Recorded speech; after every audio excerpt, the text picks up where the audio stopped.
आप सभी को अस्सलाम वालेकुम और सुबह का नमस्कार। एजुकेशन अफेयर्स के इस प्लेटफॉर्म पर मैं आप सभी का हार्दिक अभिनंदन और स्वागत करता हूं। जैसा कि हम लोग घटना चक्र जो कि हिंदी विषय के लिए जो आपके सभी प्रतियोगी परीक्षाओं में काम आएगा, जो कि टीजीटी पीजीटी या फिर आने वाले टीआरई 4 में भी यह प्रश्नों की शैली बहुत ही काम आने वाली है। आइए इस टेस्ट सीरीज को आगे बढ़ाते हैं तथा देखते हैं कि इसमें और आगे कौन से प्रश्न हैं। हम लोग भक्ति काल के प्रश्नों को देख रहे थे, तो भक्ति काल में आज हम लोग संत काव्य धारा से संबंधित प्रश्नों का अच्छे से विस्तार पूर्वक विश्लेषण करेंगे। तो जो भक्ति काल है वह दो भागों में डिवाइड है। सबसे पहले निर्गुण काव्य धारा और सगुण काव्य धारा। निर्गुण निर्गुण काव्य धारा जो कि ईश्वर में क्या है, विश्वास नहीं रखते थे, मतलब जैसे कि मूर्ति पूजा हो गया या फिर और अन्य गतिविधियां हो गया। तो ये कितने भागों में, और निर्गुण काव्य धारा भी दो भागों में डिवाइड है, एक तो संत काव्य धारा और एक शुभी काव्य धारा। ठीक, तो यही आज हम लोग संत काव्य धारा के विषय में पढ़ेंगे।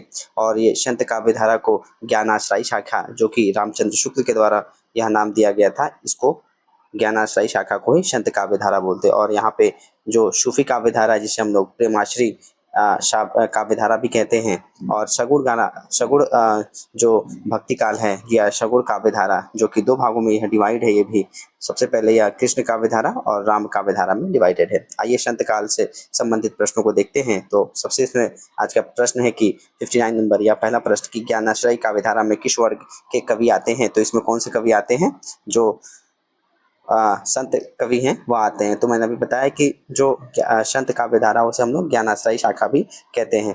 तो जो ज्ञानाश्रयी शाखा है वह भक्ति काल के एक प्रमुख काव्य धारा है। और इस धारा में क्या है, कवियों ने क्या है, ईश्वर को निराकार मतलब बिना किसी रूप में माना है और ज्ञान को क्या है, मोक्ष का मार्ग बताया है। तो थोड़ा सा इसमें जो कौन कौन से कवि आते हैं, तो इसमें से ही कबीरदास हो गए, जो कि इसमें सबसे प्रमुख कवि माने जाते हैं। ठीक, जो किसमें, ज्ञानाश्रयी शाखा मतलब संत काव्य धारा में सबसे पहले कबीरदास आते हैं, जो कि बहुत ही सबसे इसमें प्रमुख कवि माने जाते हैं। और इनकी रचना कौन सी है, बीजक है। इसी में फिर गुरु नानक देव भी आते हैं संत काव्य धारा में। और उसके बाद इसमें रायदास हो गए, रविदास, दादू दयाल हो गए, मलुकदास हो गए, और उसके बाद सुंदरदास हो गए। तो ये संत कवि आते हैं। और यहीं पर महाराष्ट्र के भी कुछ संत कवि आते हैं, जिसमें ज्ञानदेव भी हैं, यह संत काव्य धारा में ही आते हैं। आइए आगे के प्रश्न देखते हैं कि संत साहित्य के संबंध में कौन सा कथन उचित नहीं है प्रतीत होता है। तो इसमें से कौन सा उचित या गलत है। तो देखते हैं कि सबसे पहला इसमें है कि संत साहित्य एक वैचारिक भूमि पर स्थित है।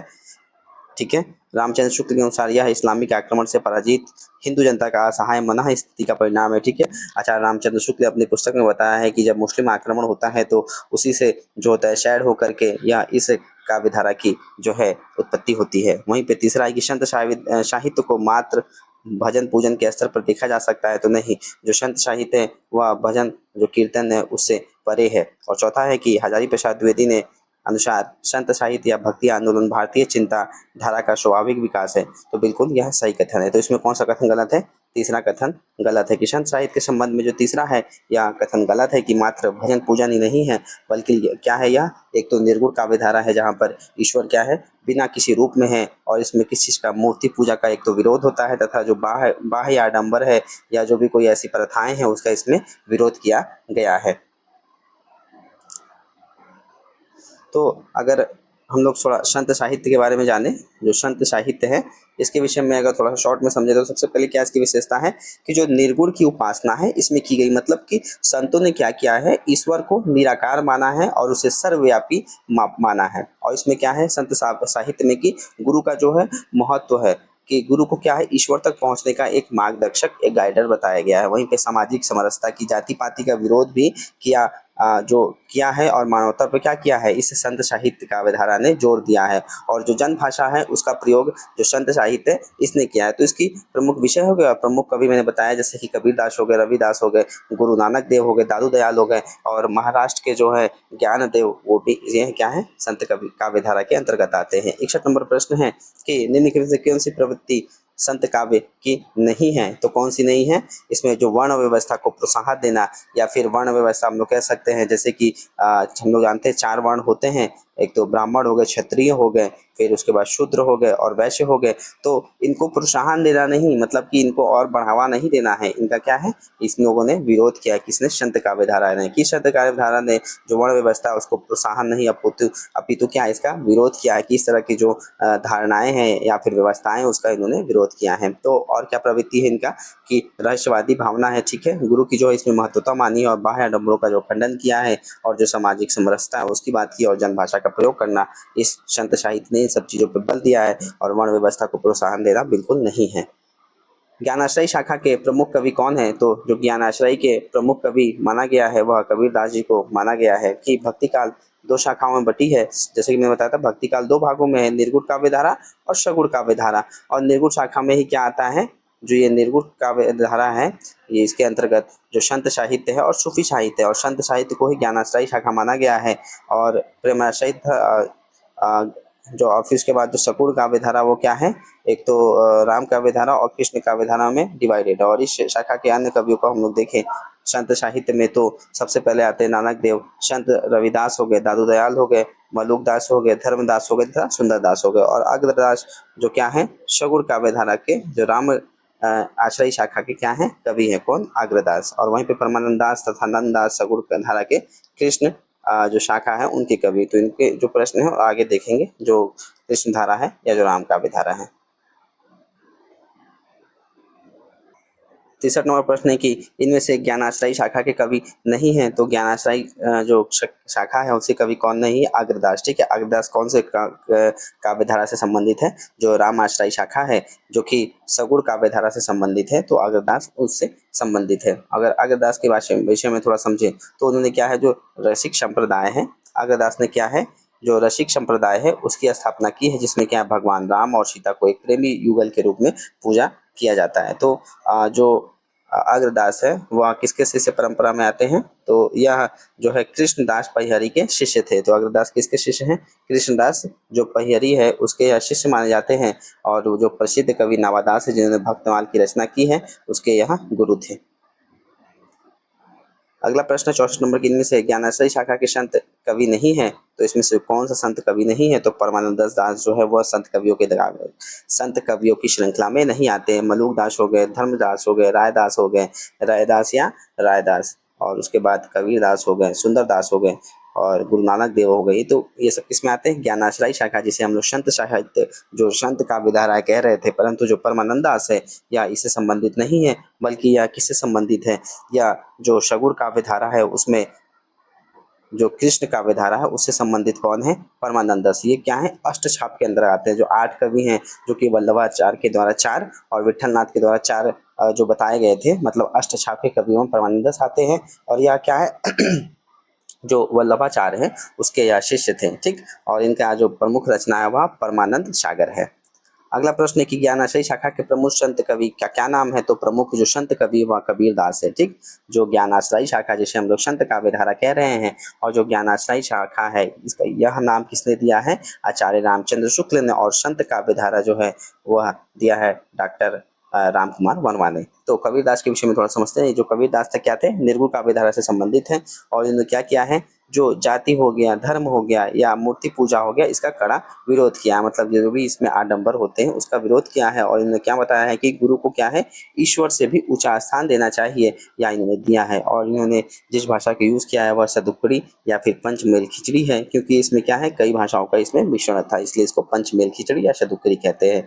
और अगर इनकी रचनाएं देखें तो सबसे इनका एक ही प्रसिद्ध रचना है बीजक, ठीक है। बीजक, जिसमें जो बीजक 3 भागों में डिवाइडेड है। एक तो शब्द हो गया, और शाखी हो गया, और रमैनी हो गया। तो कबीरदास ने अपने जो दोहे हैं और पदों के माध्यम से प्रेम, समानता और मानवता का क्या किया है, संदेश देने का कार्य किया है। अगला प्रश्न है कि निम्नलिखित में से संत काव्य परंपरा के अंतर्गत न आने वाले कवि का क्या नाम है? तो संत काव्य धारा में कौन नहीं आते हैं? तो वह नंददास या संत काव्य धारा में नहीं आते। कबीरदास आते हैं, दादू दयाल आते हैं, गुरु नानक देव आते हैं, सुंदर दास आते हैं, और उसके बाद और भी अन्य बहुत सारे कवि आते हैं। तो नंददास इसके अंतर्गत नहीं आते हैं। नंददास क्या है, यह जो है भक्ति काल के जो शाखा है कृष्ण काव्य धारा, उससे ये भी संबंधित है। तो यह जो अष्टछाप हो गए, जिसमें तुलसीदास, परमानंद दास और जो नंददास हो गए, तो इससे यह क्या है, इसमें शामिल है। और ये क्या थे, जो विठलनाथ है उसके शिष्य थे। कौन? जो नंददास है। और इनके लिए कथन भी कहा जाता है कि और कवि गढ़िया और नंददास जड़िया, तो यह भी क्या है, इन्हीं के विषय में कहा गया है। और सबसे अच्छा इन्होंने जो रचनाएं की हैं, जैसे कि इनकी रचनाएं अगर देखें तो रास पंचाध्यायी हो गया, भ्रमर गीत हो गया और सिद्धांत पंचाध्यायी हो गया, तो यह नंददास की रचनाएं हैं। और नंददास कौन सी काव्य धारा से संबंधित है, तो यह कृष्ण काव्य धारा से संबंधित है, जो कि भक्ति काल में ही आता है, सगुण काव्य धारा के अंदर, है ना। जैसे कि यह भक्ति काल हो गया, और भक्ति काल भी दो भागों में डिवाइड है, निर्गुण और सगुण। और जो सगुण है यह दो भागों में डिवाइड है, एक तो राम काव्य धारा और एक कृष्ण काव्य धारा। तो यह जो नंददास है वह कृष्ण काव्य धारा से संबंधित है। और यहाँ पे अगर निर्गुण काव्य धारा देखें तो ये भी दो भागों में डिवाइडेड है। एक तो सबसे पहले ये संत काव्य धारा, जिसे हम लोग ज्ञान आश्रयी शाखा कह रहे हैं, और उसके बाद सूफी काव्य धारा जो प्रेम आश्रयी शाखा है। तो बाकी जो कबीर हो गए, नानक हो गए, दादू दयाल हो गए, तो किससे हैं, संत काव्य धारा, जिसे हम लोग जिसे हम लोग जिसे हम लोग ज्ञान आश्रयी शाखा कह रहे हैं। 67वां प्रश्न है कि निर्गुण संत कवियों में सर्वाधिक शास्त्रज्ञ एवं सुशिक्षित थे, तो वह कौन थे? सुंदरदास। की इसमें प्रश्न पूछा, बताया जा रहा है कि जो सबसे ज्यादा विद्वान थे और शास्त्र में जो सबसे ज्यादा पढ़े लिखे थे वो कौन थे? सुंदरदास जी थे। तो निर्गुण संत काव्य धारा में कवियों में सर्वाधिक शास्त्रज्ञ एवं सुशिक्षित जो सबसे ज्यादा पढ़े लिखे थे वह सुंदरदास थे। और कहते हैं कि अपने अपने नाम के लिए अपने नाम के अनुरूप अत्यंत सुंदर भी थे। इनका नाम सुंदरदास था और सुंदर थे और सुशिक्षित भी थे, सबसे ज़्यादा पढ़े लिखे थे। और इनके कारण जो है इनकी कविता कलात्मकता से युक्त थी और भाषा क्या थी, बहुत ही स्पष्ट थी और परिमार्जित, मतलब बहुत ही साफ सुथरी और स्पष्ट थी। और निर्गुण संतों ने गेय पद और दोह में जो लिखे हैं पदों को, और सुंदरदास ने कवित्त और समय भी रचे हैं। और उनकी काव्य भाषा में अलंकारों का प्रयोग क्या है, अधिक हमको देखने को मिलता है। उनका जो सर्वाधिक प्रसिद्ध ग्रंथ है वो क्या है? सुंदर विलास। जो सुंदर विलास है वह सुंदरदास के द्वारा लिखा गया है। रज्जब हो गए, धर्मदास हो गए एवं दादू दयाल क्या है, ये भी निर्गुण काव्य धारा से संबंधित है। और तुलसीदास जो है वो किससे संबंधित है? राम काव्य धारा से संबंधित है, जो कि सगुण काव्य धारा के अंतर्गत आता है। और अष्टछाप के अंतर्गत ही क्या है, तुलसीदास आते हैं। तो अगर हम लोग सुंदरदास के विषय में थोड़ा समझे, तो जो सुंदरदास थे वह बहुत ही सुंदर देखने में थे, तथा यह क्या है, एक जो निर्गुण संत काव्य धारा है उसके प्रमुख कवि माने जाते हैं। और यह किसके शिष्य हैं? दादू दयाल के सबसे प्रिय और विद्वान शिष्य थे। तो ये किसके शिष्य हैं? जो दादू दयाल है उसके शिष्य थे, और बहुत ही वेदवता थे, और जो इनकी काव्यशैली बहुत अच्छी थी। और जो इनका प्रमुख विषय है वह, उनके काव्य का जो मुख्य विषय है वह ब्रह्म ज्ञान, योग हो गया, वैराग हो गया, और सबसे जो इनकी रचना प्रसिद्ध मानी गई है वह सुंदर विलास हो गया, और उसके बाद जो सुंदर ग्रंथावली हो गया, ये हो गया। 68 नंबर प्रश्न है कि संत काव्य धारा परंपरा में कौन सा कवि विद्वता सर्वाधिक शिक्षित होने का कारण है? तो कौन है वह? सुंदरदास, जो सबसे क्या है, सबसे ज्यादा शिक्षित है। और वहीं पे निम्नलिखित संत कवियों में से कौन सा संत कवि पढ़ा लिखा था? तो सबसे ज्यादा कौन पढ़ा लिखा है इसमें है? तो वह सुंदरदास जी हैं, जो सबसे ज्यादा क्या है, पढ़े लिखे हैं। अगला प्रश्न है कि कवि, इनमें से कौन सा कवि संत कवि नहीं है? तो इनमें से कौन है? जो तुलसीदास है वह संत कवि के अंतर्गत नहीं आते हैं। ठीक है, अगर तुलसीदास देखें तो किससे संबंधित है? यह सगुण काव्य धारा के अंतर्गत जो राम काव्य धारा है या राम काव्य से संबंधित है। और इनकी जो सबसे फेमस रचना है वो कौन सी है? रामचरितमानस। इसके लिए यह बहुत ही फेमस हुए। इन्हीं का जो इनके लिए इनकी प्रसिद्धि है। और इनकी अन्य रचनाएं अगर देखें तो विनय पत्रिका हो गई, कवितावली हो गई, दोहावली हो गई, गीतावली हो गई, और हनुमान चालीसा जैसे क्या है, यह शामिल है। और इनकी भाषा कौन सी है? अवधी और ब्रज भाषा दोनों का इन्होंने प्रयोग किया है। अगर इनका योगदान जाने तो क्या है, इनको कलिकाल का वाल्मीकि भी कहा जाता है। क्यों? क्योंकि तुलसीदास ने क्या है, संस्कृत में लिखी गई रामायण की जो कथा है उसको लोक भाषा यानी अवधि में रचकर जो जनमानस है वहां तक पहुंचाने का कार्य इन्होंने किया है।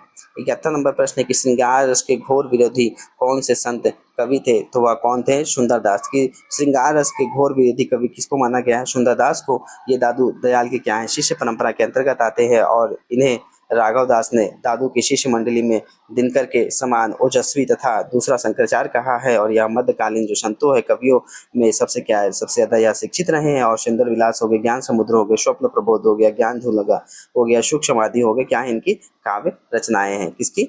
जो सुंदरदास है, जो कि बहुत ही ज्यादा शिक्षित थे संत काव्य धारा में, उसके अंतर्गत। अगला प्रश्न है कि हरड़े वाणी एवं अंगबधु किसकी वाणी में संकलन है? तो यह किसके वाणी के संकलन है? तो यह दादू दयाल के संकलन है।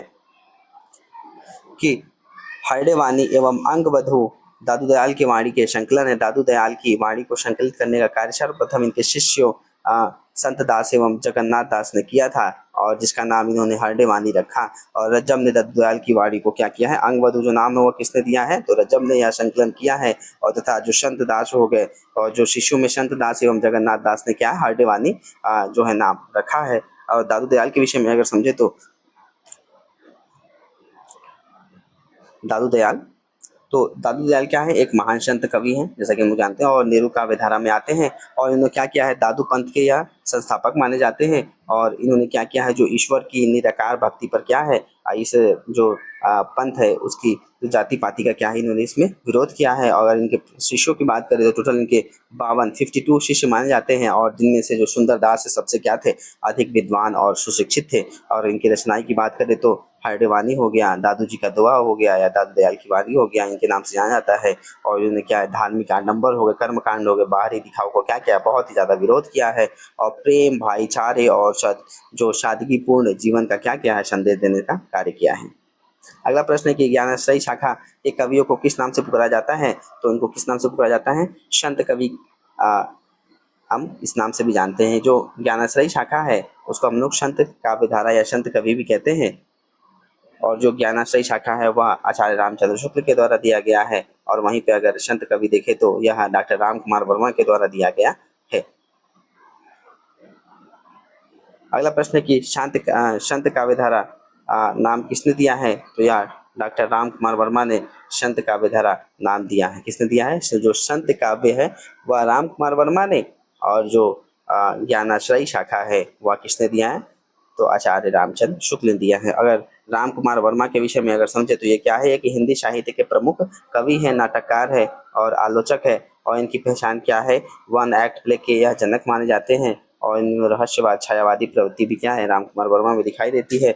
इसमें इनके नाटक अगर देखें तो रेशमिताई हो गया, चारू मित्रा हो गया और सप्त किरण हो गया, तो यह क्या है, इनके नाटक है। कौन कौन से नाटक है, रेशमिताई हो गया, चारू मित्रा हो गया और सप्त किरण हो गया। इन्होंने एक आलोचना और इतिहास भी लिखा है, जिसे हिंदी साहित्य का आलोचनात्मक इतिहास के नाम से जानते हैं। जिन्होंने इन्हें क्या किया है, अलग अलग कालों में जो है हिंदी साहित्य को विभाजित करने का कार्य किया है। और इनको जो पद्म भूषण है इससे भी इनको सम्मानित किया गया, डॉक्टर राम कुमार वर्मा को। अगला प्रश्न 75 नंबर की, निम्नलिखित में से विकल्पों में से जो संत काव्य की विशेषता नहीं है उसे छाटिए। तो इसमें कौन सी विशेषता नहीं किया, सगुण ईश्वर की उपासना करना, कि ये लोग क्या करते थे, जो निर्गुण ईश्वर है उसकी स्थापना मतलब क्या करते थे, उसकी पूजा करते थे। कहने का मतलब है कि जो मूर्ति पूजा है वह यह नहीं करते थे। कौन, जो संत काव्यधारा है। तो इसमें से जो सबसे विशेषता क्या है, इसमें सगुण काव्य की जो सगुण ईश्वर है उसकी उपासना, यह गलत कथन है संत काव्यधारा के विषय में कि सगुण ईश्वर की उपासना संत काव्यधारा की विशेषता नहीं है। यह किसकी विशेषता है, या तो जो सगुण काव्यधारा है उसकी विशेषता है, न कि संत काव्यधारा की। तो सभी संत मूर्ति पूजा एवं अवतारवाद के क्या थे, विरोधी थे संत काव्यधारा में। परंतु कहीं कहीं इनमें कुछ कवियों की रचनाओं में सगुण तत्वों का जो है हमें क्या है, समावेश देखने को मिलता है। कवि जैसे अद्वैतवादी और निर्गुण दर्शन के जो सबल प्रतिपादक कवि काव्य में भी कहीं कहीं सगुण तत्व के हमको दर्शन देखने को मिल जाते हैं। अगर हम लोग संत काव्यधारा के विशेषताओं को देखें, संत काव्यधारा की जो विशेषताओं को अगर देखें तो इनकी विशेषता क्या थी, सबसे पहले किया निर्गुण जो ईश्वर है उसकी उपासना करते थे, पूजा करते थे। मतलब कि ईश्वर को निराकार, अजन्म और सर्वव्यापी मानते थे। ईश्वर सब जगह है, सिर्फ मूर्तियों में नहीं है ना, उनको हम लोग हर जगह प्राप्त कर सकते हैं। और गुरु का जो इन्होंने क्या महत्व माना है कि ईश्वर से भी ज्यादा इन्होंने गुरु को सर्वश्रेष्ठता दी है। जाति पाति का क्या किया है, इन्होंने जो विरोध है बाहर आडंबरों का भी किया है, और जन भाषा का प्रयोग पर बल दिया गया है। और जो अनुभूति की जो प्रामाणिकता है, मतलब किताबी ज्ञान की जगह क्या किया है, इंडिविजुअल या व्यक्तिगत आध्यात्मिक जो स्पिरिचुअल अनुभव है, एक्सपीरियंसेस है, और स्वयं के जो एक्सपीरियंसेस है उसको इन्होंने महत्व देने का कार्य किया है। आगे का प्रश्न है कि निर्गुण काव्यधारा की प्रवृत्ति है, निर्गुण काव्यधारा की क्या प्रवृत्ति है, कि इन्होंने रूढ़ी और बाह्य आडंबरों का विरोध किया है। कि अवतारवाद हो गया, मूर्ति पूजा हो गया, तीर्थाटन हो गया, व्रत हो गया, माला हो गया, छाप तिलक हो गया, तो इन्होंने क्या किया है, जो बाह्य आडंबर या दिखावे का जो काम होता है या रूढ़ियों का इन्होंने विरोध करने का कार्य किया है। अगला प्रश्न है 77 नंबर, क्या आचार्य रामचंद्र शुक्ल ने भक्ति काल के निम्नलिखित कवियों में से किससे सबसे ज्यादा महत्व प्रदान किया है, तो इन्होंने किसको सबसे ज्यादा महत्व प्रदान किया है, तो कबीरदास को इन्होंने सबसे ज्यादा महत्व प्रदान किया। किसने, आचार्य रामचंद्र शुक्ल ने अपने हिंदी साहित्य के पुस्तक में। तो इसमें से सबसे कवि जो प्रतिष्ठा दिलाने वाले आचार्य रामचंद्र शुक्ल थे, तो लेकिन उन्होंने कहा है जहाँ तुलसीदास, सूरदास और जायसी जैसे स्वतंत्र रूप से विस्तृत जो समीक्षाएं लिखी, तो वहीं कबीर को क्या किया है इस योग्य नहीं समझा। उन्होंने कबीर का महत्व इतिहास तक सीमित रहा। कालांतर आचार्य हजारी प्रसाद द्विवेदी ने कबीर की जो सत्य प्रवक्तव्य है वो सामने लाया, और आचार्य रामचंद्र शुक्ल का कथन है कि भाषा बहुत परिष्कृत और परिमार्जित न होने के कारण कबीर की जो उक्तियां हैं में कहीं कहीं विलक्षण प्रभाव का चमत्कार और प्रतिभा उनमें प्रखर थी, इसमें संदेह नहीं है। तो यह किसके विषय में कहा गया है, तो कबीरदास के विषय में कहा गया है। अगला है कि रामचंद्र शुक्ल ने किस पर स्वतंत्र रूप से आलोचना नहीं लिखी है, तो जो आलोचना है वह कबीरदास पर इन्होंने नहीं लिखी है, बल्कि तुलसीदास, सूरदास और फिर जायसी पर जो स्वतंत्र आलोचना है उनके विषय में लिखा है। अगला प्रश्न है कि भाषा बहुत परिष्कृत और परिमार्जित न होने के कारण कबीर की जो युक्तियां हैं वे कहीं विलक्षण प्रभाव और चमत्कार है, प्रतिभा उनमें प्रखर थी, इसमें संदेह नहीं है। तो यह किसके विषय में बताया गया है, कबीरदास के विषय में। यह कहते हैं कौन, आचार्य रामचंद्र शुक्ल कहते हैं। अगला प्रश्न है कि शतुक्री भाषा से आशय क्या है, तो शतुक्री भाषा से हमारा क्या आशय है कि जिसमें अनेक प्रांतीय भाषाएं या बोलियों के शब्द का जो है मिश्रण होता है। कि शतुक्री भाषा के से आशय क्या है हमारा, जिसमें अलग अलग जगहों की उसमें बोलियां हैं, भाषाएं हैं, उसके क्या है मिश्रण हमको मिलते हैं। और संत जन जो है क्या थे, जो संत कवि थे वह भ्रमण करते थे, मतलब एक जगह से दूसरे जगह पर जा करके जो है क्या करते थे, धर्म का प्रचार प्रसार करते थे। तो इसलिए क्या उनके जो रचनाएं हैं उसमें विभिन्न बोलियों का, भाषाओं का हमें जो है प्रयोग दिखता है। और इनमें संत काव्यों में जो है ब्रज भाषा और भोजपुरी, पंजाबी तथा राजस्थानी का भी प्रयोग हमको दिखता है। तो आचार्य रामचंद्र शुक्ल ने जो कबीर की भाषा को क्या कहा है, शतुक्री कहा है, तथा सुंदरदास ने इसे क्या कहा है, पंचमेल खिचड़ी कहा है। तो अगर शतुक्री भाषा के विषय में थोड़ा समझे तो शतुक्री का क्या मतलब होता है। शतुक्री जो है इसकी जो शब्द है वह साधु से बना है, साधु शतुक्री, ठीक है। इसका मतलब क्या है, जो हर जगह घूमने वाला हो, साधु संतों द्वारा बोली जाने वाला हो। इसमें क्या है, अलग अलग प्रकार की बोलियां हैं। और अगर प्रयोग का कारण देखें तो इस भाषा का मुख्य उद्देश्य क्या था कि जो जनता है उस तक अपना जो उपदेश है पहुंचा सके। और इसमें जो कबीरदास क्या है, जो भाषा को शतुक्री के सबसे प्रमुख उदाहरण इन्होंने माना है, ठीक। वहीं पे पंचमेल खिचड़ी भी इसको कहा जाता है, जो कि श्याम सुंदर दास के द्वारा यह नाम दिया गया। अजगर करे न चाकरी, पंछी करे न काम, यह कथन किसके द्वारा है, तो यह जो है किसके द्वारा है, मलुकदास के द्वारा है। कि अजगर करे न चाकरी और पंछी करे न काम, तो किसने कहा है, यह मलुकदास ने कहा है।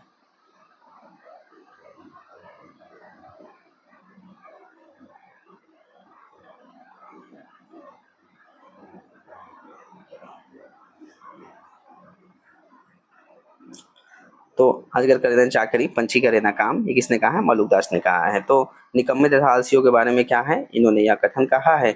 अगर मलुकदास के विषय में समझे तो इनका जो जन्म है वह 1574 ईस्वी के आसपास होता है ना। किसका, मलुकदास जी का जन्म जो है कब होता है, 1574 ईस्वी के आसपास होता है, इलाहाबाद में।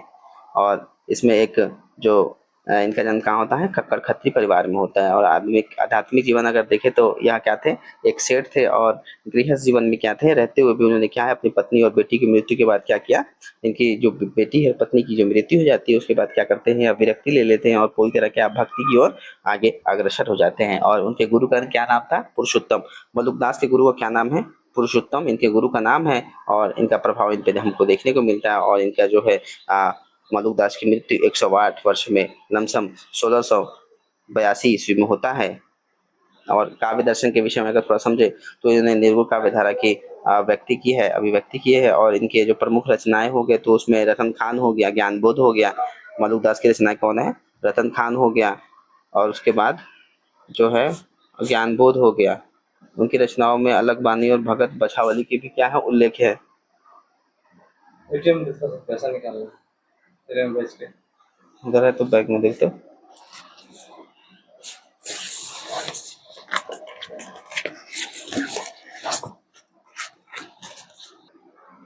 अगला प्रश्न है कि रजब अली खां के गुरु कौन थे? तो रजब अली खां के गुरु कौन थे? दादू दयाल थे। तो रजब अली खां के गुरु दादू दयाल थे। दादू दयाल के अन्य शिष्यों में जैसे सुंदर दास हो गए, प्राग दास हो गए, जन गोपाल, जगजीवन प्रभृति, ये सब क्या है जो दादू दयाल है उसके शिष्य परंपरा में आते हैं। लमसम दादू दयाल के कितने शिष्य थे? 52 शिष्य थे। और राघव दास ने अपनी भक्तमाला में दादू दयाल के प्रमुख 52 शिष्यों का क्या किया? उल्लेख किया। और जो 52 शिष्य है वो हमको कहाँ देखने को मिलता है? जो राघव दास के भक्तमाल में ये हमको देखने को मिलता है। और इनमें जो है जिनमें रज्जब और सुंदरदास क्या थे? सबसे प्रमुख थे। तो आइए थोड़ा इनके विषय में भी समझते हैं। जो संत रज्जब हैं, कौन? रज्जब अली खां, जिनको हम लोग क्या हैं, दाऊद दयाल के यहाँ शिष्य माने जाते हैं। तो जो रजब अली खां है, इनका जो जन्म है 1567 ईस्वी में होता है। कब होता है? 1567 ईस्वी में राजस्थान में ही होता है। कहाँ पर? राजस्थान में, राजस्थान के सांगानेर में होता है। और ये क्या थे? ये भी एक संत काव्य धारा के ही अंतर्गत एक संत कवि थे। और वह अपने गुरु के वचन पर क्या थे? सांस्कारी जीवन को त्याग कर देते हैं। और वह एक वचन जिसमें जीवन बदला, कहा जाता है कि क्या है कि वे अपनी बारात लेकर के जा रहे थे, तभी उनकी क्या है? मुलाकात दादू दयाल से होती है। कि रजब अली खां क्या है? अपनी बारात लेकर के जा रहे थे, तभी उनकी क्या है? मुलाकात दादू दयाल से होती है। और फिर दादू दयाल के एक वचन से क्या है? वह एक वचन देते हैं, जिससे वह क्या हो जाते हैं? बहुत ही प्रभावित होकर के उन्होंने क्या किया? तुरंत अपनी शादी वादी रोक करके और फिर क्या करते हैं कि शादी वादी त्याग करके अब फिर दादू दयाल की क्या है? वह शिष्य बन जाते हैं। अब पता नहीं क्या है, उन्होंने क्या है लेक्चर दिया या फिर जो भी क्या है वचन दे दिया। अगर इनकी वेशभूषा की बात करें तो अपने गुरु के प्रति क्या थे? बहुत ही सम्मान के कारण के जीवन में क्या है? दूल्हे के वेश में ही रहे। तो अपने गुरु के प्रति क्या करते हैं? सम्मान के कारण वह आजीवन क्या करते हैं? दूल्हे के ही वेश में रहते हैं। मतलब कि क्योंकि उस समय क्या था कि जब शादी करने जा रहे थे, मतलब जब बारात लेके जा रहे थे, तभी वचन देते हैं तो वह उस वेश में रहते हैं, तो उनके सम्मान में क्या करते हैं? उसी वेश में रहते हैं। अगर इनकी रचना का बात करें तो जो रजब अली खां है, इनका कौन सा सबसे रचना प्रसिद्ध है? वह है सर्वांगी। सर्वांगी, ठीक। और यह केवल अपनी रचनाओं का संग्रह नहीं, बल्कि इसमें जो कबीर हो गए, दादू हो गए, उनके जो संतों की वाणियों का क्या है? इसमें संकलन है। किसमें? सर्वांगी में। अगला प्रश्न है कि कबीरदास के गुरु कौन थे? तो कबीरदास क्या है? वह रामानंद के शिष्य थे। रामानंद, जैसा कि हम लोग जानते हैं कि रामानंद के शिष्यों में से कि रायदास हो गया, धन्ना हो गया, पीपा हो गया, और कबीरदास भी इन्हीं के जो शिष्य परंपरा है उसमें आते हैं। रामानंद के कितने शिष्य थे? 12 शिष्य थे। 12 शिष्यों में जो है कबीरदास भी आते हैं। और अगर रामानंद दास ने वैष्णव संप्रदाय के आचार्य राघवानंद से दीक्षा ग्रहण की है, तो जो रामानंद ने क्या है, जो कहाँ से अपनी दीक्षा ली है? तो राघवानंद से ली है। और ऊपर विकल्पों में क्या है? यह दिया नहीं गया है, और इसका उत्तर क्या हो गया? रामानंद ही होगा। ठीक है, तो कबीरदास उन्हीं के शिष्य परंपरा में आते हैं। अगर आ, हम लोग थोड़ा सा अगर देखें, भक्ति काल में जो रामानंद है वह क्या थे? बहुत ही एक प्रमुख जो संत थे और समाज सुधारक थे। अगर रामानंद ने क्या है? भक्ति को जन जन तक पहुंचाने का क्या किया है? महत्वपूर्ण कार्य किया है। वे दक्षिण में क्या है? रामानुजाचार्य के शिष्य परंपरा में आते हैं। तो यह रामानंद की शिष्य परंपरा में आते हैं, रामानुजाचार्य के शिष्य परंपरा में आते हैं। और उन्होंने क्या किया? दक्षिण में क्या किया है? इसका प्रचार प्रसार किया है। और उसके बाद क्या आते हैं? रामानंद को जो है, मतलब यह क्या करते हैं? दक्षिण से उत्तर में जो भक्ति है उसको लाने का कार्य रामानंद ने ही किया है। और रामानंद के शिष्यों में कबीरदास हो गए, रविदास, पीपा, धन्ना, सेन हो गए, ये सब आते हैं। और रामानंद ने क्या किया? भक्ति के लिए जाति पाति के बंधन को बिल्कुल एकदम अस्वीकार किए कर दिया है, और उसका विरोध भी किया है। और उन्होंने भेदभाव में, जो भी किसी भी जाति में जो भेदभाव है उसका इन्होंने कड़ा विरोध किया है रामानंद ने। अगला प्रश्न है कि कबीर के गुरु का क्या नाम है? तो कबीर जी के गुरु का नाम है रामानंद। कबीर की पत्नी का क्या नाम है? तो कबीर की पत्नी का नाम लोई है। कि कबीर भक्ति काल निर्गुण काव्य, जो निर्गुण काव्य धारा है उसमें सत्य काव्य धारा, जिसे हम लोग ज्ञान शास्त्री का कवि भी कहते हैं, काव्य धारा भी कहते हैं, उसके कवि के अंतर्गत आते हैं। इनकी पत्नी का नाम लोई है, पुत्र का नाम कमाल है, और पुत्री का नाम कमाली है। और यह संत कवि जो है कहाँ पे इनकी मृत्यु होती है? मगहर में होती है। तो थोड़ा सा फिर से एक बार कबीर जी के विषय में समझते हैं, इनकी जीवन परिचय के बारे में। कि इनका जन्म 1398 ईस्वी में होता है। कहाँ पे होता है? बनारस में होता है। ठीक है, इनका जन्म 1398 में बनारस में होता है। और इनका पालन पोषण क्या है? एक जुलाहा, जो कि मतलब जुलाहा मतलब जो रुई वगैरह बुनने का काम करते हैं, तो उनके द्वारा किया जाता है। और नीरू और नीमा क्या है? उनके पालक माता पिता की जो पालन पोषण है किसने किया है? तो उन्होंने नीरू और नीमा है, इनके जो पालन पोषण है वो माने जाते हैं। और यह रामानंद के शिष्य हैं। और इनका योगदान देखें तो जाति पाति हो गया, धार्मिक बाह्य आडंबर हो गए, इनका इन्होंने कड़ा विरोध किया है। और इन्होंने कौन सी भाषा का प्रयोग किया है? शतुकड़ी पंचमेल खिचड़ी का जो है प्रचार प्रसार किया है, या इसी में क्या किया? इस भाषा का प्रयोग किया, जिसमें अन्य अन्य बहुत प्रकार की जो बोलियां और भाषाओं का हमें समावेश देखने को मिलता है। और इनकी प्रमुख रचना कौन सी है? बीजक है। ठीक है, तो 1398 में इनका जन्म होता है, ठीक है। और 1398 में इनका जन्म है, और इनके बाद इनकी जो मृत्यु है वह लगभग 80 वर्ष या 120 वर्ष में होती है, और ये कहाँ पे होती है? यह मगहर में होती है, ठीक है। तो इसके विषय में भी आगे चर्चा करेंगे, आखिर मगहर में हो जाकर के अपने प्राण क्यों त्यागते हैं।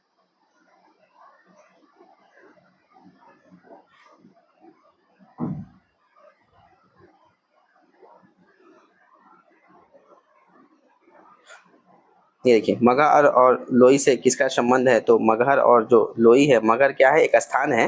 मगहर एक स्थान है जो कहाँ पे है? उत्तर प्रदेश में, ठीक है। और लोई क्या थी? इनकी पत्नी का नाम था। तो अगर थोड़ा सा ये समझें कि कबीरदास की जो मृत्यु है वह कहाँ पे होती है? मगहर में होती है, ठीक है। यहाँ पे जाके अपना जो प्राण है वह त्यागते हैं। क्यों? क्योंकि यह जानबूझ से करते हैं, क्योंकि एक बताया जाता है कि जो व्यक्ति जैसे कि काशी, या जैसे इनका जन्म बनारस में होता है कबीर जी का 1398 में, परंतु ये कहाँ पे जाके अपने प्राण त्याग करते हैं? लास्ट में मगहर में करते हैं। तो एक बहुत ही प्रथाएं चली आ रही थी, कह सकते हैं कि स्टीरियोटाइप की, जो रूढ़िवादिता एक तरीके से कह सकते हैं, कि जो व्यक्ति अगर काशी, जो वाराणसी में अगर उसका मृत्यु होता है तो क्या है? उसको सीधे स्वर्ग मिलता है, मतलब मोक्ष की प्राप्ति होगी, और वह कहाँ जाएगा? स्वर्ग में जाएगा। तो इसका जो विरोध करते हैं, और वह जाकर के क्या है? वह एक ऐसे व्यक्ति है जो जाकर के अपने प्राण जो है कहाँ त्यागते हैं? मगहर में, ताकि उसके जन्म में क्या हो, और उसे अगले जन्म में क्या गधा बनना पड़ता है या मोक्ष मिलता है, इससे वह वंचित हो सके। तो क्या करते हैं? एक तरीके से जो जनमानस है उसमें जागरूकता का कार्य करने का यह कार्य करते हैं, इसलिए मगहर में जाकर अपने प्राण को त्यागते हैं। अगला प्रश्न है, कबीर की वाणी के डिक्टेटर थे या अभिमत किस आलोचक का है? तो यह किसके द्वारा कहा गया है? तो यह डॉक्टर हजारी प्रसाद द्विवेदी के द्वारा कहा गया है। थोड़ा सा डॉक्टर हजारी प्रसाद द्विवेदी के विषय में समझते हैं, फिर उसके बाद अन्य अन्य जो कवि है इनके बारे में क्या कहा है उनके विषय में समझेंगे, या क्या क्या इनको कहा जाता है। तो जो डॉक्टर हजारी प्रसाद द्विवेदी है, इनका जन्म 1907 में हुआ था, ठीक है। कहाँ पे हुआ था? बलिया जिला, जो कि कहाँ है? यूपी में है। और यहाँ क्या है? भारतीय जो संस्कृति है, इतिहास है और जो साहित्य है उसके बहुत ही अच्छे जानकार थे। कौन? हजारी प्रसाद द्विवेदी ने। और उन्होंने कबीर जैसे कवियों का भी क्या किया? मौलिक शोध भी किया, उनका रिसर्च भी किया है। अगर इनका प्रमुख रचनाएं देखें तो उपन्यास जैसे कि बाण भट्ट की आत्मकथा हो गई, अनामदास का पोथा हो गया, और अगर इनका निबंध संग्रह देखे जैसे कि अशोक के फूल हो गए, कुटज हो गए, और आलोचनात्मक ग्रंथ देखे तो इनका कौन सा है? कबीर हो गया, और हिंदी साहित्य का आदिकाल हो गया। तो ये सब क्या था? हजारी विषय प्रसाद द्विवेदी के थोड़ा विषय में शॉर्ट जानकारी थी। अगर कबीर के विषय में देखें तो रामानंद के यह शिष्य माने जाते हैं, और श्याम सुंदर दास ने इनकी भाषा को पंचमेल खिचड़ी कहा है, और शतुकड़ी जो भाषा है वह किसने कहा है? रामचंद्र शुक्ल ने कहा है, और हजारी प्रसाद ने इनको वाणी का डिक्टेटर कहा है, ठीक है। और बच्चन सिंह इनकी भाषा को संत भाषा मानते हैं, ठीक है। संतों की भाषा कौन मानते हैं? बच्चन सिंह। और बाबूराम शंकर सक्सेना ने इनकी अवधि का प्रथम संत कवि कहा है, कि अवधि भाषा में जो प्रथम संत कवि है वह कौन है? कबीरदास को माना है किसने? बाबूराम सक्सेना ने। और मगहर, काशी, बेलहरा स्थानों से क्या थे? ये संबंधित थे। मगहर में इनकी मृत्यु थी, और काशी में जो है इनका जन्म होता है, बेलहरा में इनका जो पालन पोषण होता है। कबीर की वाणी के डिक्टेटर थे। कबीर क्या थे? वाणी के डिक्टेटर थे। तो ये किसके द्वारा कहा गया? तो हजारी प्रसाद द्विवेदी के द्वारा कहा गया कि कबीर क्या थे? वाणी के डिक्टेटर थे। हम तो भक्ति मुक्ति में आया, गुरु प्रसाद राम गुण गाया। तो इसमें यह क्या कहते हैं कि कबीरदास की इस संसार में क्या मुक्ति पाने के लिए भक्ति के मार्ग में, भक्ति के ही मार्ग से सब आए हैं, लेकिन वे यह भी बताते हैं कि यह सब उनके प्रयास से बिल्कुल नहीं हुआ है। तो कह सकते हैं संक्षेप में कि जो इस कथन का मतलब क्या है कि कवि ने गुरु से क्या किया है? आशीर्वाद से, भक्ति के माध्यम से मोक्ष की प्राप्ति की है। तो यह किसके द्वारा है? कवि की परिचय है, उससे यह पंक्तियां ली गई हैं। अगला प्रश्न नंबर है 90 नंबर प्रश्न है कि पोथी पढ़ी पढ़ी जग हुआ, पंडित भय न कोई, ढाई आखर प्रेम का पढ़े सो पंडित होए। तो यह किसके द्वारा है? कबीरदास के द्वारा है। यह बहुत ही प्रसिद्ध पंक्ति है, जो कि किसके द्वारा है? कबीरदास के द्वारा है। उपयुक्त पंक्तियां जो निर्गुण काव्य धारा से संबंधित,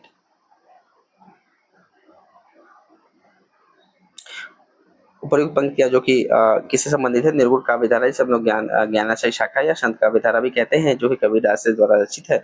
और इनके अगर और प्रमुख जो हम पंक्तियों को देखें तो शाही के सब जीव है, किरी कुंजर दोय, कोटि जतन प्रभु दिए, कागा हंस न होए, सभी रसायन हम करी, नहीं राम सब कोय, और हसन है इश्क मस्ताना, हम तो होशियारी क्या। ठीक, ये तो पंक्तियां किसके द्वारा है? कबीरदास के द्वारा है।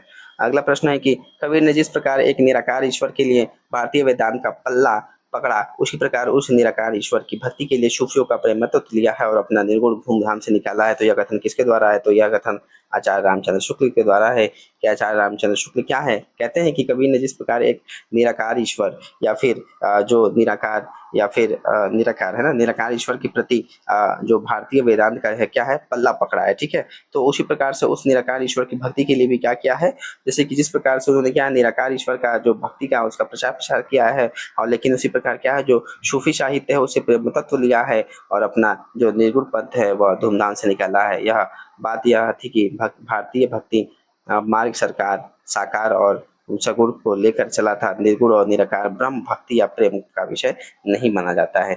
तो यह किसके विषय में था, यह कबीर के विषय में था।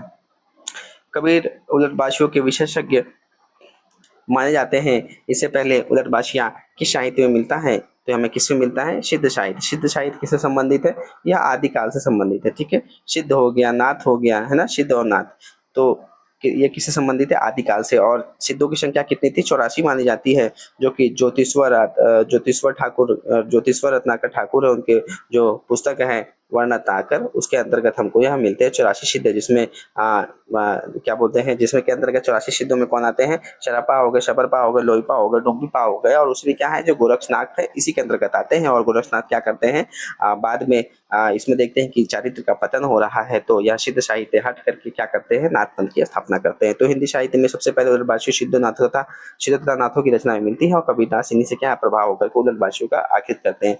आखिर उलटबाशी क्या होता है, ठीक है। उलटबाजी का क्या मतलब होता है कि उल्टा कहना, है ना, या किसी विपरीत बात को कहना। जैसे कि कवि जानबूझकर क्या कहता है कि ऐसी बातें कहते हैं जो सामान्य लौकिक अर्थ में असंभव और विरोधाभासी लगती है। जैसे कि आग लगी समुद्र जली, मतलब समुद्र में आग लगी है और वह जल गया, ठीक। तो इस प्रकार से क्या उल्टे शब्दों का वह प्रयोग करते हैं। इसका प्रयोग का क्या उद्देश्य है, तो गहरे जैसे कि आध्यात्मिक हो गए या दार्शनिक रहस्यों को जानना या दार्शनिकता को अच्छे से समझ पाना, स्पिरिचुअल चीज को, है ना। और यह क्या थी, एक प्रकार की प्रतीकात्मक क्या थी, एक भाषा थी, कौन सी, जो उलटबाशी है ना, जिसका उपयोग क्या करके आंतरिक साधना हो गया, योग हो गया, पारलौकिक अनुभव को समझने के लिए किया जाता था। 93 नंबर प्रश्न है कि आशा आशा जीवय जग मरे, लोग मरे मरी जाई, सोई मुवे धन संचते संचते, सो उबरे जे खाई। तो यह किसकी पंक्तियां है, तो ऊपर पंक्तियां किसकी, संत कबीरदास की। कबीर की अन्य प्रमुख काव्य पंक्तियां यहाँ पे दी गई हैं कि कली के स्वामी लोभिया पीतल धरी खटाई, राज दुआरे यो फिरे जोए हरई हराही गाई, और उन्ननी हारी इस पीहवी दूध, हरि न मिले बिन हरि हृदय शुद्ध। तो ये सब किसी पंक्तियां कबीरदास की। कबीरदास का भक्ति आंदोलन विद्रोह मूलक है, ठीक है। भक्ति आंदोलन जो कबीरदास जी का जो भक्ति आंदोलन है वह क्या विद्रोह मूलक है, तो गोस्वामी तुलसीदास का जो है प्रतिरोधात्मक है। यह विचार व्यक्त करने वाले कौन विद्वान है, तो यह जो है विचार किसने दिया है, तो बच्चन सिंह के द्वारा दिया गया है। और बच्चन सिंह क्या है, साहित्य इतिहासकार और एक आलोचक थे, और अपने ग्रंथ जो है हिंदी साहित्य का दूसरा इतिहास में उन्होंने यह विचार व्यक्त किया है। अगर थोड़ा सा इनके विषय में समझने का हम लोग थोड़ा सा प्रयास करते हैं। डॉक्टर बच्चन सिंह है ना, इनका जन्म जो कहाँ होता है, 1919 में होता है, और कहाँ पे, जौनपुर में होता है। जौनपुर कहाँ है, यूपी में है। तो ये किसके, जो बच्चन सिंह का जन्म 1919 में होता है, और ये क्या थे, एक आलोचना और इतिहासकार के लेखन को एक नई क्या है दिशा देते हैं। इनके प्रमुख ग्रंथ अगर देखें तो हिंदी साहित्य का, जैसे कि यहाँ पे दूसरा इतिहास हो गया, आधुनिक हिंदी साहित्य का इतिहास हो गया, और हिंदी साहित्य का संक्षिप्त इतिहास भी इनके द्वारा है। सूरदास भी इनके द्वारा रचित है, और क्रांतिकारी कवि दर्शन भी क्या है, डॉक्टर बच्चन सिंह के द्वारा रचित रचना है। कबीर और तुलसी भाषा में एक मिशन के तहत लिख रहे थे, यह किसके कथन है, तो यह बच्चन सिंह के कथन है कि बच्चन सिंह ने अपने साहित्य इतिहास ग्रंथ हिंदी साहित्य के दूसरे इतिहास में फिर कहा है कि कबीर और तुलसी भाषा के में क्या है, एक मिशन के तहत लिखने का कार्य कर रहे थे। तुम जिनी जनो गीत है यहू निज ब्रह्म विचार, किसने कहा है, तो यह किसने कहा है, कबीरदास ने। कबीर ने क्या किया, अपनी भावना की अनुभूति से युक्त उत्कृष्ट जो रहस्यवादी है, जीवन का जो संवेदनशील स्पर्श करने का क्या है मर्यादा और रक्षक के क्या थे, या कवि थे, और उन्होंने स्वतः कहा है कि तुम जिनी जनो गीत है यहू निज ब्रह्म विचार की, पदभ्रष्ट समाज को उचित मार्ग पर लाना ही क्या है उनका प्रधान लक्ष्य रहा है। मसी कागज छुयो नहीं कलम, कलम गायो नहीं हाथ, यह कथन किसके विषय में कहा गया है, तो कबीरदास की। कबीरदास के विषय में कहा जाता है कि उन्होंने कभी ना ही कागज छुआ है ना ही कलम छुआ है। तो इससे क्या स्पष्ट होता है कि उन्होंने स्वतः किसी ग्रंथ का लिपिबद्ध नहीं किया है, कि उन्होंने जो उनके जो हमको लिपिबद्ध जो बीजक है बताया जाता है, तो इनके द्वारा नहीं है, इनके जो छात्र थे धर्मदास उनके द्वारा क्या है, यह जो बीजक ग्रंथ है वह लिखित था, है ना। कबीरदास की कुछ पंक्तियां यहाँ पे, तुम जिन्नी जानो गीत है यहू निज ब्रह्म विचार, मैं कहता हूँ आँखें देखी तुम कहता है कागज की लेखी, दुल्हीन गवाहूं मंगल चारा, फिर है तंत्र न जानू मंत्र न जानू जानू सुंदर काया। या किसकी पंक्तियां? कबीरदास की। मोको कहाँ ढूंढे बंदे मैं तो तेरे पास रे, या किसकी पंक्तियां? कबीरदास की पंक्तियां हैं कि वह कहते हैं कि मुझे कहाँ ढूंढ रहे हो बालक, मैं तो तुम्हारे अंदर ही हूँ। ठीक है। कबीर की उलटबाशियों में कौन सा प्रमुख है? तो इनमें कौन सा प्रमुख है? शांत की। कबीरदास की जो उलटबाशियों में समानते हैं, शांत रस की प्रधानता। उलटबाशी मतलब किसी बात को उल्टे रूप में कहना। और इनकी उलटबाशियां विशिष्ट और दार्शनिक ज्ञान की परिचारक है, जिनका सामान्य अर्थ क्या है? व्यवहारिकता के विपरीत है। नीमा किस कवि की माता है? तो नीमा किसकी माता है मानी जाती है? तो कबीरदास की। कबीर कहता है कि कबीर का जन्म एक विधवा ब्राह्मण के घर में गर्भ में हुआ था। ठीक है। माना जाता है कि जो कबीर जी का जन्म है वह एक विधवा के जो गर्भ में हुआ था, मतलब विधवा से यह जन्मे थे, और जिसके कारण क्या है, उन्हें वाराणसी के समीप समीप जो है क्या जो ब्राह्मणी औरत इनको जन्म देती है, तो समाज के डर से क्योंकि वह विधवा रहती है, तो समाज के डर से क्या करती है कि वह वाराणसी के समीप लहातारा तालाब के पास इनको फेंक दिया, और फिर वहां से गुजरते हुए किसको? नीमा और नीरू और नीमा जो कि दंपति थे, मतलब पति पत्नी थे, तो उन्होंने क्या है, इसको बालक के रूप में विद्वान तत्पुरुष के रूप लाकर इसका पालन पोषण करने का कार्य किया है। किसने? नीमा और नीरू ने।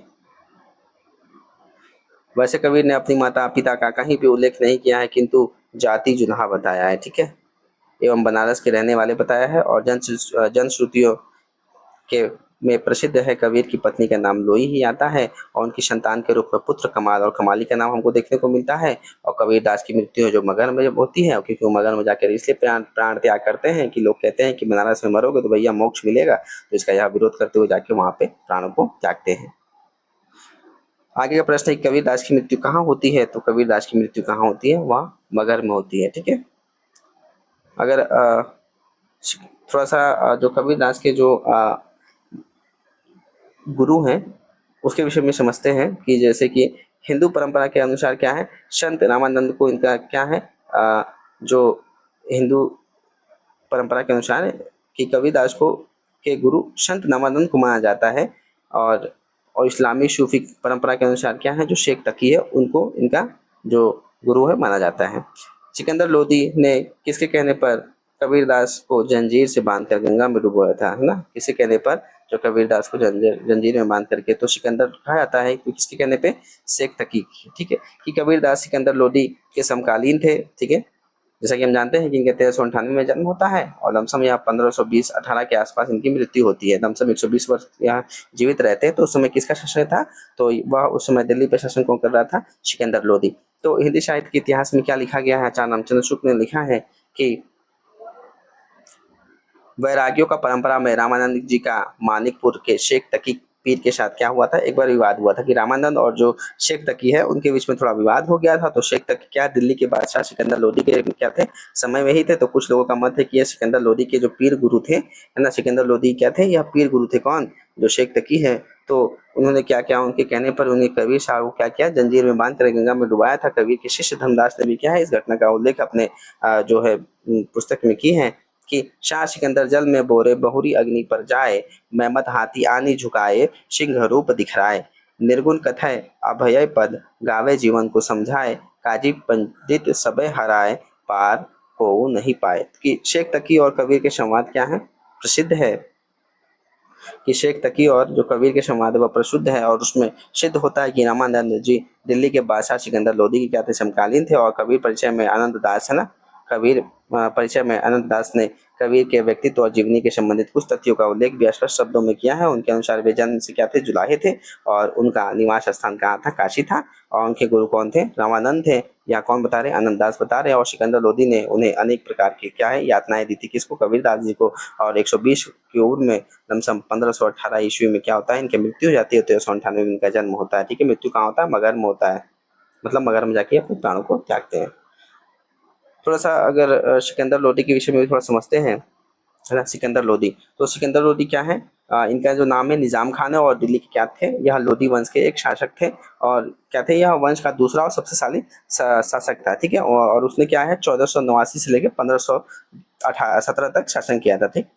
1489 से लेकर के 1517 तक इन्होंने शासन किया था। किसने? सिकंदर लोदी ने। और सिकंदर लोदी के पिता का क्या नाम था? बहलोल लोदी। उसके बाद ही गद्दी पर बैठता है। अगर यकीन इन्होंने क्या किया था, सिकंदर लोदी ने आगरा जो शहर है ना उसकी स्थापना की थी 1504 में, ठीक। और इन्होंने क्या किया था, एक गजे सिकंदरी नामक एक प्रशासनिक सुधार भी किया था, साम्राज्य का विस्तार भी किया, कुछ धार्मिक नीतियां अपनाई और कला का क्या किया है इन्होंने, संरक्षण भी करने का कार्य किया है।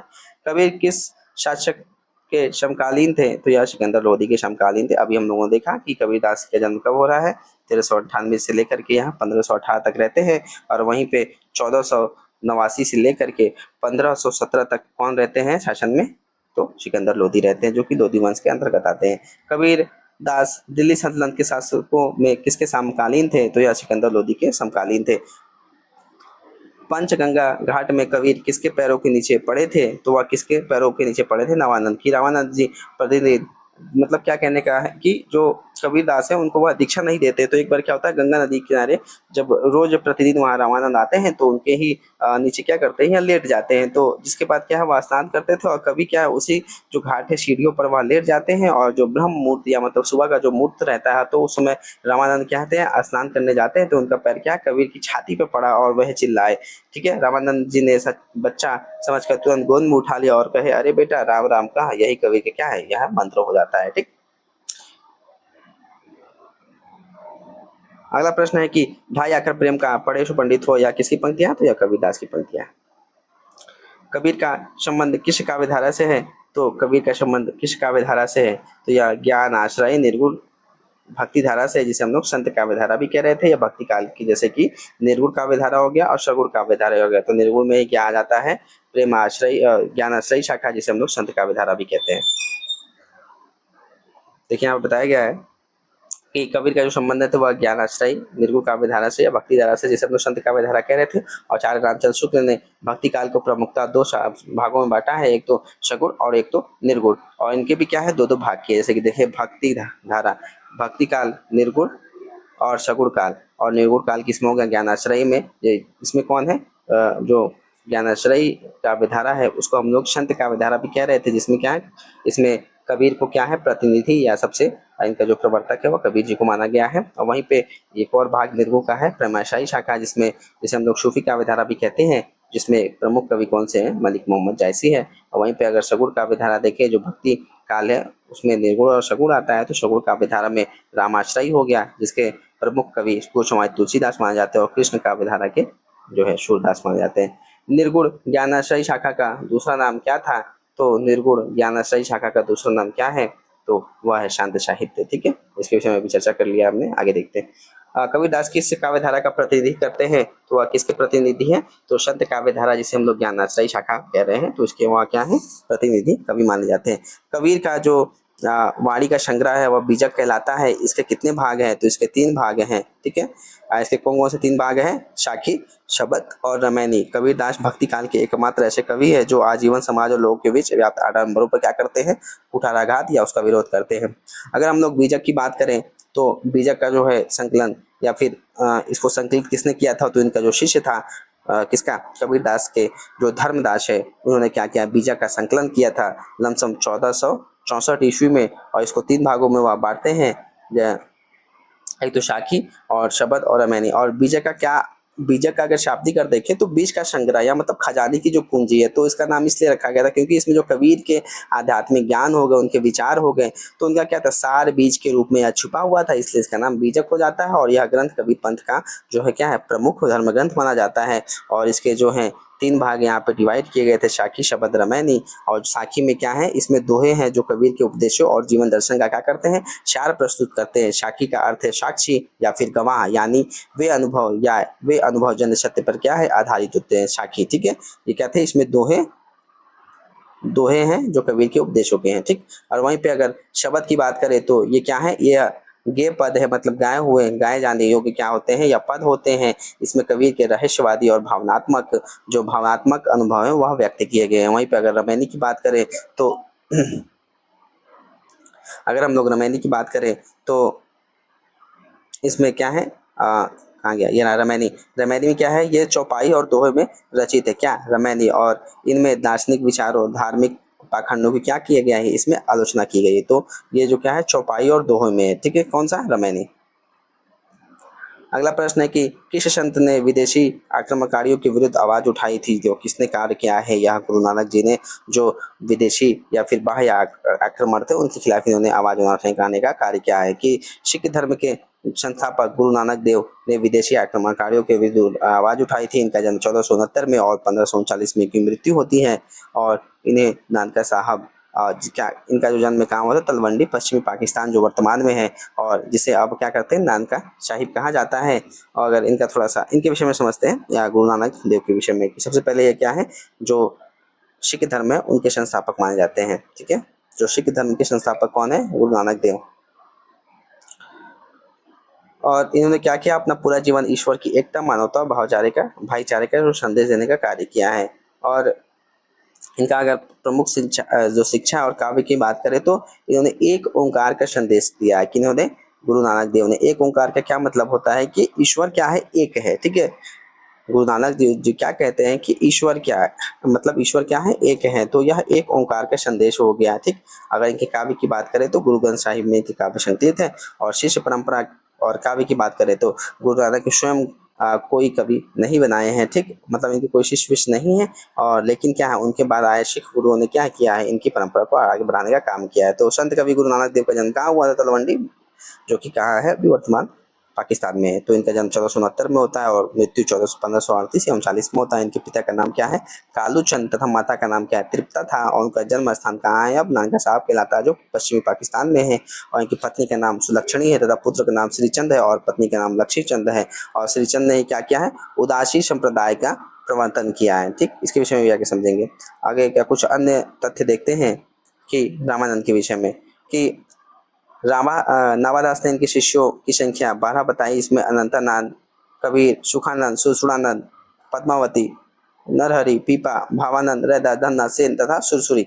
तो ये क्या है? रामानंद के जो 12 शिष्य हैं वह नावादास के द्वारा बताए गए हैं। भक्तमाल में जो रामानंद के संदर्भ में लिखा गया है, दशदा भक्ति के आगर। ठीक, या किसके विषय में? भक्तमाल, जो कि नावादास रचित क्या है? यह एक रचना है जिसमें दशदा भक्ति के आगर यह पंक्ति लिखा गया है। किसके विषय में? रामानंद के विषय में। और आरती की जय हनुमान लला की, यह पंक्ति किसकी है? रामानंद द्वारा यह रचित पंक्ति है। और नानक ने अनेक पदों की रचना की है, जो गुरु ग्रंथ साहिब में क्या है? संकलित है। और जैसे कि जपुजी हो गया, यह नानक दर्शन का क्या है? सार तत्व हो गया। और आशा दीवार या आशी दीवार, रही राज, सोहिला, इनकी क्या है? प्रमुख रचनाएं हैं। निर्गुण भक्ति काव्य धारा में उदासी संप्रदाय के प्रवर्तक कौन माने जाते हैं? तो श्रीचंद माने जाते हैं। आइए थोड़ा उदासी संप्रदाय को समझते हैं। कि उदासी संप्रदाय क्या है? सिख धर्म से जुड़ा एक महत्वपूर्ण संप्रदाय है। तो ये रिलेटेड टू सिख धर्म है। ठीक, और जिसका क्या अर्थ है? उदासीनता या वैराग। क्योंकि इस संप्रदाय के क्या थे? अनुयायी गृहस्थ जीवन का त्याग कर संन्यास मार्ग पे आते हैं ना। तो उदासी संप्रदाय क्यों माना गया है? क्योंकि लोग क्या करते थे? गृहस्थ जीवन छोड़ करके और उसके बाद सन्यासी बन जाते थे, इसलिए इसका नाम क्या हो गया? उदासीनता हो गया। और उदासी संप्रदाय के विषय में जाने तो क्या है? एक वैरागी संप्रदाय है, जहाँ पर सिख धर्म में जो है गृहस्थ जीवन को महत्व दिया है। और वहीं उदासी संप्रदाय में क्या किया गया है? संप्रदाय में संन्यास और वैराग्य को प्राथमिकता दी गई है। और इनके जो संस्थापक कौन है? श्रीचंद है ना। वैरागी जो वैरागी संप्रदाय है उसके, या उदासी संप्रदाय, इसके संस्थापक है श्रीचंद। और श्रीचंद, या जिनको बाबा श्रीचंद भी कहते हैं, यह गुरु नानक देव के क्या थे? बड़े पुत्र थे। कौन? श्रीचंद। ठीक है ना। ऊपर हम लोगों देखा इनका पुत्र क्या नाम था? श्रीचंद। तो यह जो उदासी संप्रदाय है इनके द्वारा स्थापित है। इनको बाबा श्रीचंद के नाम से जानते हैं। और वैराग्य क्या का मतलब है? कि उन्होंने बचपन से ही वैराग्य का मार्ग अपना लिया था, और उन्होंने अपने पिता के उपदेशों को क्या किया? संन्यास और तपस्या के रूप में आगे बढ़ाने का काम किया था। किसने? श्रीचंद जी ने, मतलब गुरु नानक देव के पुत्र ने। और इनका योगदान देखिए तो गुरुओं की गद्दी पर यहाँ बिल्कुल नहीं बैठते हैं, और उन्होंने अपने अनुयायियों के माध्यम से क्या किया? पूरे उत्तर भारत में गुरु नानक के निर्गुण और आध्यात्मिक संदेश का क्या है? प्रचार प्रसार करने का कार्य कार्य किया है। किसने? श्रीचंद ने। और गुरु नानक का जन्म कहाँ होता है? तो गुरु नानक का जन्म तलवंडी में होता है, जो कि वर्तमान पश्चिमी पाकिस्तान में है, जिसे हम लोग नानका साहब के नाम से जानते हैं। और गुरु नानक देव की माता का क्या नाम है? तो गुरु नानक देव की माता का नाम क्या है? तो उनकी माता का नाम है तृप्ता। ठीक है, जैसे कि ऊपर अभी व्याख्या देखे थे। नानक दर्शन का सार तत्व, जो नानक दर्शन है उसका सार तत्व क्या है? तो वह है जपूजी। कि गुरु नानक ने अनेक पदों की रचना की है, जो गुरु ग्रंथ साहिब में संकलित है। और जपूजी क्या है? नानक दर्शन का सार तत्व है। ठीक है, और आशा दीवार हो गया, रही रास हो गया, सोहली हो गया, उनकी प्रसिद्ध रचनाएं हैं। नानक देव की काव्य भाषा के 3 हैं, जैसे कि रूप है हिंदी, फारसी और बहुत बहुत पंजाबी और या पंजाबी। नसीहतनामा की भाषा में जो है खड़ी बोली का हमें रूप व्यक्त दिखता है और नाना का अधिकांश साहित्य पंजाबी में है, किंतु उन्होंने ब्रज भाषा की शब्दावली का क्या किया है, ये भी उन्होंने प्रयोग करने का कार्य किया है। आइए जो जापू जी या जिसे हम लोग जप जी कह रहे थे, इसके विषय में भी समझते हैं। जपू जी है ना, तो जपू जी क्या है, तो यह एक दर्शन है।